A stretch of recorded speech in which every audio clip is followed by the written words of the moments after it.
হরনাথ, কেমন আছো? আগে আপনার আশীর্বাদে ভালোই আছি। শুনলাম তুমি নাকি আজকাল সঙ্গীত চর্চা করছো। আগে হ্যাঁ, ঠিকই শুনেছেন। রাগ সঙ্গীত? আগে হ্যাঁ, রাগ সঙ্গীত। গান করো? আগে না। যন্ত্র সঙ্গীত? আগে হ্যাঁ। কি যন্ত্র? সেতার? আগে না। সরোদ? আগে না। তবে কি বাজাও? আগে গ্রামাফোন। অক্রুর চৌধুরী মঞ্চে একা মানুষ, কিন্তু তিনি কথা চালিয়ে যাচ্ছেন আর একজন অদৃশ্য মানুষের সঙ্গে।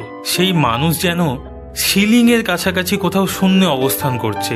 অক্রুরবাবু তাকে উদ্দেশ্য করে প্রশ্ন করেন, তারপর উত্তর আসে উপর থেকে। হাসি আর হাততালিতে হল মুখর হয়ে ওঠে। খেলার নামটা নবীনের জানা ছিল না, সেটা বলে দেয় দ্বিজপদ, VENTRILOQUISM, ভেন্ট্রিলোকুইজম। প্রশ্নটা উপর দিকে চেয়ে করে উত্তরটা শোনার ভঙ্গিতে মাথাটা একটু হেঁট করে নেন অক্রুরবাবু, কিন্তু তিনি নিজেই যে উত্তরটা দিচ্ছেন সেটা বোঝার কোনো উপায় নেই। ঠোঁট একদম নড়ে না। নবীন তাজ্জব বনে গিয়েছিল। এ জিনিস শিখতে না পারলে জীবনই বৃথা। অক্রুর চৌধুরী কি ছাত্র নেবেন না? নবীনের পড়াশোনার আগ্রহ নেই। হায়ার সেকেন্ডারি পাশ করে বসে আছে বছর 3, আর পড়ার ইচ্ছে নেই। বাপ নেই, কাকার বাড়িতে মানুষ সে। কাকার একটা প্লাইউডের কারখানা আছে, তার ইচ্ছে নবীনকে সেখানেই ঢুকিয়ে দেন। কিন্তু নবীনের শখ হলো ম্যাজিকের দিকে। হাত সাফাই, রুমালের ম্যাজিক, আংটির ম্যাজিক, বলের ম্যাজিক, এসব সে বাড়িতেই অভ্যাস করে বেশ খানিকটা আয়ত্ত করেছে। কিন্তু অক্রুর চৌধুরীর ভেন্ট্রিলোকুইজম দেখার পর সেগুলোকে নিরামিষ বলে মনে হচ্ছে। পরদিনই কলকাতায় এসে সে সোজা চলে গেল যাকে গুরু বলে মেনে নিয়েছে তার বাড়িতে। কি করা হয় এখন? কাছ থেকে ভদ্রলোককে দেখে হৃদকম্প শুরু হয়ে গিয়েছিল নবীনের। বয়স 45-এর বেশি নয়, চাড়া দেওয়া, ঘন কালো গোঁপ, মাথার কালো চুলের ঠিক মধ্যিখানে টেরি। তার দুদিক দিয়ে ঢেউ খেলে চুল নেমে এসেছে কাঁধ পর্যন্ত। চোখ দুটো ঢুলু ঢুলু, যদিও স্টেজে এই চোখ স্পটলাইটের আলোতে ঝিলিক মারে। কিছুই না, হায়ার সেকেন্ডারি অবধি পড়াশুনো করে বসে আছি, আর পড়াশুনো করার ইচ্ছে নেই। এই সব শখ হয়েছে কেন? একটু আধটু ম্যাজিকের অভ্যাস আছে, কিন্তু এইটার শখ হয়েছে আপনার সেই দিনের পারফরমেন্স দেখে। এ জিনিস সকলের হয় না, অনেক সাধনা লাগে। আমাকেও কেউ শেখায়নি। যদি পারো তো নিজে চেষ্টা করে দেখো। নবীন সেদিনের মতো উঠে পড়ল।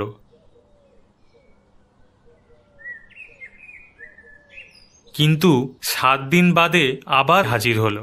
ইতিমধ্যে সে খালি ভেন্ট্রিলোকুইজমের স্বপ্ন দেখেছে। এবার দরকার হলে সে অক্রুরবাবুর হাতে পায়ে ধরবে, কিন্তু এবার আরও বিপর্যয়। আমি যে শেখাবো না সেটা প্রথমবারেই তোমার বোঝা উচিত ছিল। সেটা বোঝনি, মানে তোমার ঘটে বুদ্ধি নেই। বুদ্ধি না থাকলে কোনো রকম ম্যাজিক চলে না। এ ম্যাজিক তো নয়।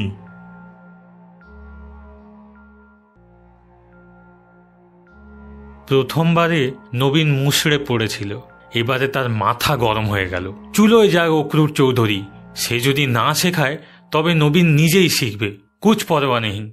একটা বইয়ের দোকান থেকে ভেন্ট্রিলোকুইজম সম্বন্ধে একটা বই কিনে নিয়ে সে শুরু করে দিল তার সাধনা। নবীনের মধ্যে যে এতটা ধৈর্য আর অধ্যাবসায় ছিল সেটা সে নিজেই জানত না।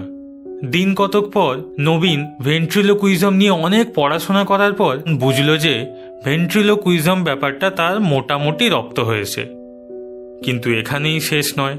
সেই অদৃশ্য উত্তরদাতার জগৎ আর আজকাল নেই। আজকাল ভেন্ট্রিলোকুইস্টের কোলে থাকে পুতুল।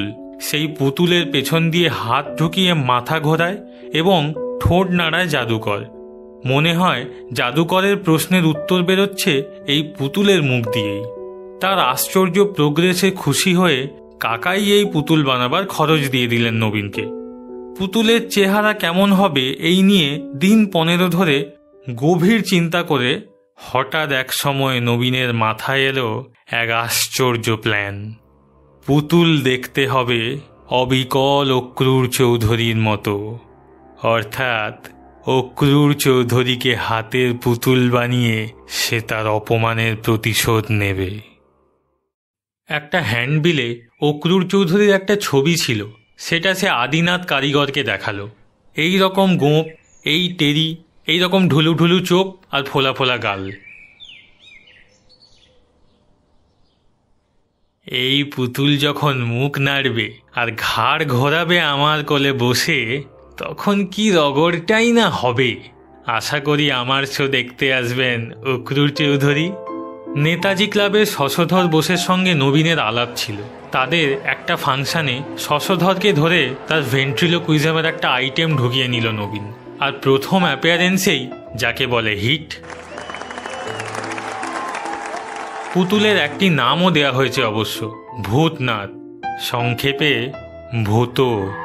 ভূতর সঙ্গে নবীনের সংলাপ লোকের কাছে খুবই উপভোগ্য হয়েছিল। ভূত হলো ইস্ট বেঙ্গলের সাপোর্টার আর নবীন মোহনবাগানের। বাগবিতণ্ডা এতই জমে উঠেছিল যে ভূত যে ক্রমাগত ইস্ট বেঙ্গল আর আহান আহান বলে চলেছে সেটা কেউ লক্ষ্যই করেনি। এরপর থেকেই বিভিন্ন ফাংশনে টেলিভিশনে ডাক পড়তে লাগলো নবীনের। নবীন বুঝল যে ভবিষ্যৎ নিয়ে তার আর কোনো চিন্তা নেই, রুজি রোজগারের পথ সে পেয়ে গেছে। মাস তিনেক হলো নবীন উত্তরপাড়া ছেড়ে কলকাতায় মির্জাপুর স্ট্রিটে একটি ঘর ভাড়া নিয়ে রয়েছে। বাড়িওয়ালা সুরেশ মুৎসুদ্দি বেশ লোক, নবীনের খ্যাতির কথা জেনে তাকে সমীহ করে চলে। সম্প্রতি মহাজাতি সদনে একটা বড় ফাংশনে নবীন ও ভূত প্রচুর বাহবা পেয়েছে। সেদিনের আইটেমে নবীন আর ভূতর মধ্যে কথাবার্তা ছিল পাতাল রেল নিয়ে। যেমন, কলকাতায় পাতাল রেল হচ্ছে, জানো তো ভূত? কই না তো। সে কি, তুমি কলকাতার মানুষ হয়ে পাতাল রেলের কথা জানো না? তবে হাসপাতাল রেলের কথা শুনেছি অটে। হাসপাতাল রেল? তাই তো শুনি একটা বিরাট অপারেশন সারা শহরের গায়ে ছুরি চলছে। শহরের এখন তখন অবস্থা হাসপাতাল ছাড়া আর কি। আজ সন্ধে থেকেই আকাশে মেঘ করে চারিদিকটা কেমন গুমট করে আছে। নবীন তার ঘরে বসে নতুন সংলাপ লিখছিল লোডশেডিংকে কেন্দ্র করে। এমন সময় দরজায় টোকা পড়ল। আসতে পারি? নিশ্চয়ই। অক্রুর বাবুর দৃষ্টি ভূতর দিকে। সে অনড়ভাবে বসে আছে নবীনের টেবিলের এক কোণে। অক্রুর বাবু আগে গিয়ে ভূতর মুখটা বেশ মন দিয়ে দেখতে লাগলেন। নবীনের কিছু করার নেই, সে যে খানিকটা অস্বস্তি বোধ করছে সেটা বললে ভুল হবে না। তবে অক্রুর বাবুর হাতে অপমান হওয়ার কথাটা সে মোটেও ভোলেনি। তোমার হাতের পুতুল বানিয়ে দিলে আমাকে, হঠাৎ এমতি হলো কেন? কেন বানিয়েছি সেটা বোধহয় বুঝতে পারছেন। আমি অনেক আশা নিয়ে গিয়েছিলাম আপনার কাছে, সবটুকু ভেঙে দিয়েছিলেন আপনি। তবে এটুকু বলতে পারি, আপনার এই প্রতিমূর্তি কিন্তু আজ আমাকে প্রতিষ্ঠা এনে দিয়েছে। আমি খেয়ে পড়ে আছি এর জন্যই। তুমি জানো কিনা জানি না, বারাসাতে সেদিন আমার একটা শো ছিল। স্টেজে নেমেই যদি চতুর্দিক থেকে ভূত ভূত বলে টিটকিরি শুনতে হয়, সেটা কি খুব সুখকর হয় বলে তুমি মনে করো? তোমার ভাত কাপড় আমি জোগাতে পারি, কিন্তু তোমার জন্য যে আমার ভাত কাপড়ের পথ বন্ধ হয়ে যাচ্ছে তার কি হবে? তুমি কি ভেবেছ আমি এটা এত সহজে মেনে নেব? অক্রুর বাবুর চোখ দুটো স্টেজে যেমন জলজল করে সেইভাবে জ্বলছে। টেবিলের উপর ঢলু ঢলু চোখ নিয়ে বসে আছে ভূতনাথ, অনড়, নির্বাক। তুমি জানো কিনা জানি না, ভেন্ট্রিলোকুইজমেই কিন্তু আমার জাদুর দৌড় শেষ হয়ে যাচ্ছে না। আমি 18 বছর বয়স থেকে 38 বছর পর্যন্ত আমাদের দেশের একজন অজ্ঞাতনামা অথচ অসাধারণ ক্ষমতা সম্পন্ন জাদুকরের শিষ্যত্ব করেছি। কলকাতা শহরে নয়, হিমালয়ের পাদদেশে এক অত্যন্ত দুর্গম স্থানে। সে জাদু আপনি মঞ্চে দেখিয়েছেন কখনো?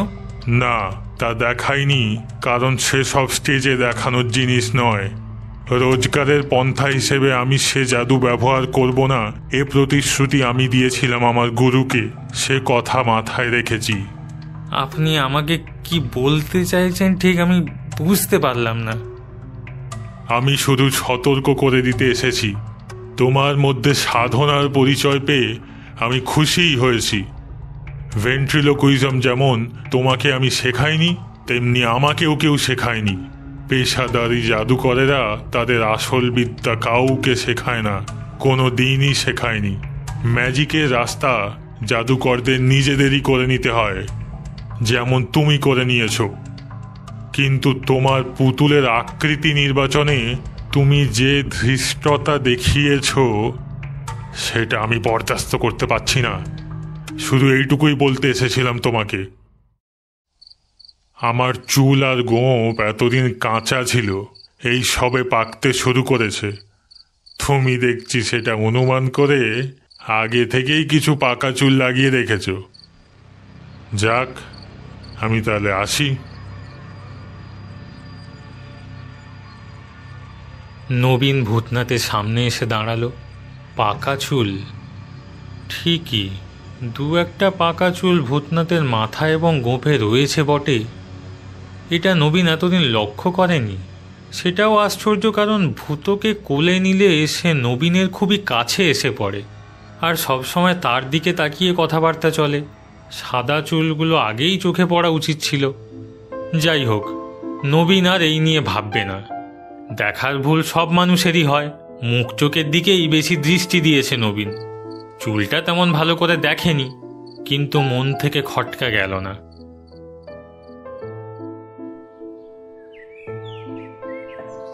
পরদিন সে আদিনাথ পালকে ডেকে পাঠালো নিজের বাড়িতে।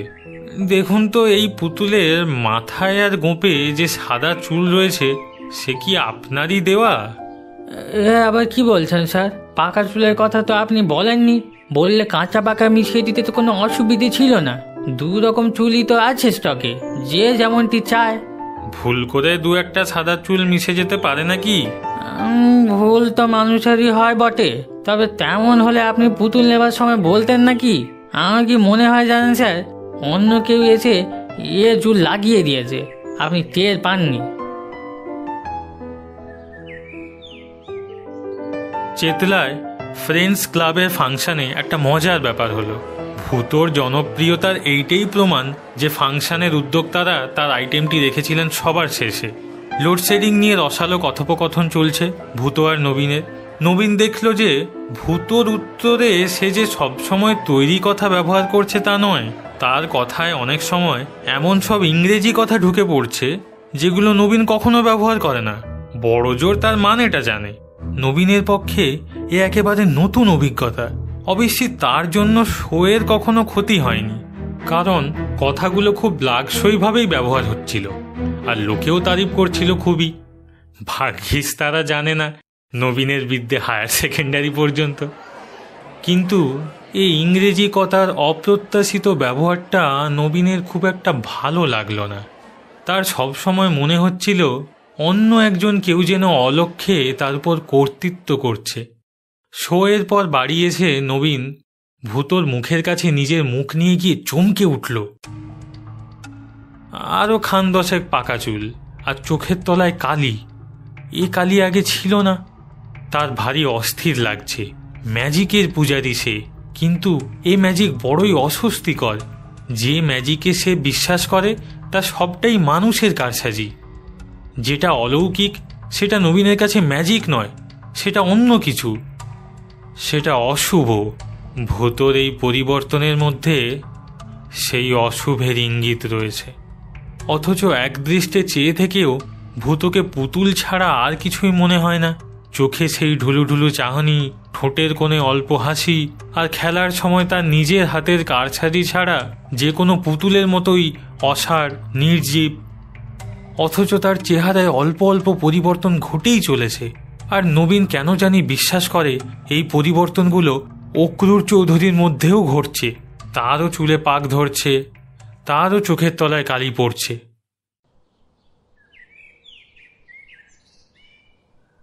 ভূতোর সঙ্গে মাঝে মাঝে কথা বলে টেকনিকটা ঝালিয়ে নেওয়ার অভ্যেস নবীনের প্রথম থেকেই। যেমন আজ দিনটা বেজায় গুমোট করেছে না রে ভূতো? তবে তোর সুবিধে আছে, ঘাম হয় না। কুতুলের আগা ঘাম। হা হা হা হা হা। এসব কি ঘটছে বলতো ভূতো? কর্মফল, কর্মফল। কর্মফল? নবীনের ঠোঁট দিয়েই উচ্চারণ হয়েছে, যেমন হয় স্টেজে, কিন্তু উত্তরটা তার জানা ছিল না। এটা তাকে দিয়ে বলানো হয়েছে। কে বলিয়েছে সে সম্বন্ধে নবীনের কিন্তু ধারণা আছে।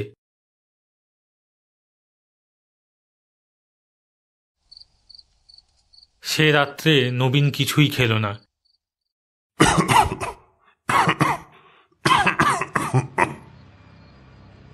ঘরে কে কাশল?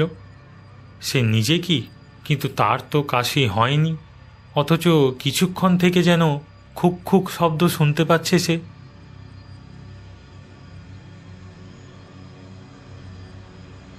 ভূতনাথ বসে আছে সেই জায়গাতেই, তবে তার দেহটা একটু সামনের দিকে ঝোঁকা, আর ডান হাতটা ভাঁজ হয়ে বুকের কাছে চলে এসেছে। দূরে কুকুর ডাকছে। পাশের বাড়িতে কারোর কাশি হয়েছে নিশ্চয়ই, আর জানালা দিয়ে হাওয়া এসে ভূতোর শরীরটাকে সামনে ঝুঁকিয়ে দিয়েছে।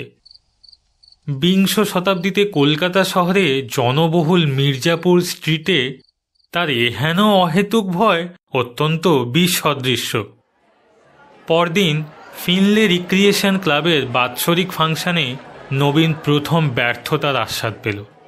সকালে বাড়ি থেকে বেরোনোর আগে নিজের গলার যত্ন নেবার জন্য যা করার সবই করেছে নবীন।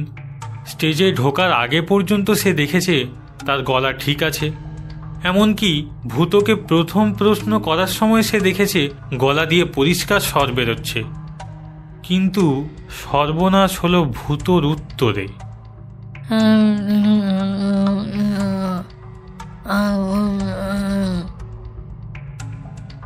এ উত্তর দর্শকের কানে পৌঁছবে না, কারণ সর্দি কাশিতে বসে গেছে সে গলা। আর এটা শুধু ভূতর গলা, নিজের গলা সাফ এবং স্পষ্ট। পেছনের দর্শক আওয়াজ দিল। সামনের দর্শক অপেক্ষাকৃত ভদ্র, তাই তারা আওয়াজ দিলেন না। কিন্তু নবীন জানে যে তারা ভূতর একটা কথাও শুনতে পাচ্ছেন না।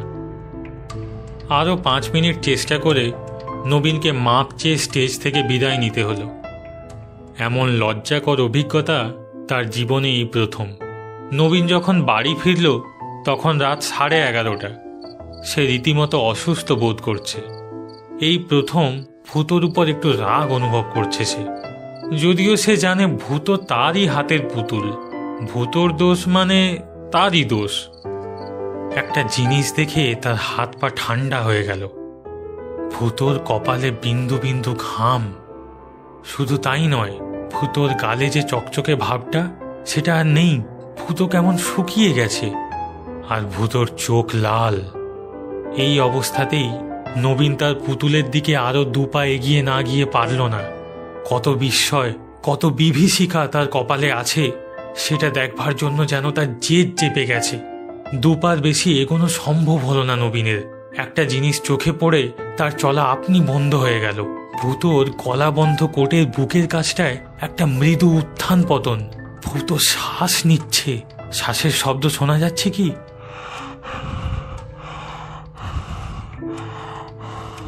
হ্যাঁ, যাচ্ছে বই কি। ট্রাফিকবিহীন নিস্তব্ধ রাতে নবীনের ঘরে এখন একটির বদলে 2টি মানুষের শ্বাসের শব্দ। হয়তো চরম আতঙ্ক আর প্রচন্ড বিস্ময় থেকেই নবীনের গলা দিয়ে একটা অস্ফুট শব্দ বেরিয়ে পড়ল। ভূত! ভূত নয়, আমি অক্রুর চৌধুরী। নবীন জানে যে সে নিজে এই কথাগুলো উচ্চারণ করেনি, কণ্ঠস্বর ওই পুতুলের। অক্রুর চৌধুরী কোনো এক আশ্চর্য জাদু বলে ওই পুতুলকে সরব করে তুলেছেন। নবীন চেয়েছিল অক্রুর চৌধুরীকে তার হাতের পুতুল বানাতে। এই জিনিস নবীন চায়নি। এই জ্যান্ত পুতুলের সঙ্গে এক ঘরে থাকা নবীনের পক্ষে অসম্ভব। সে এখনই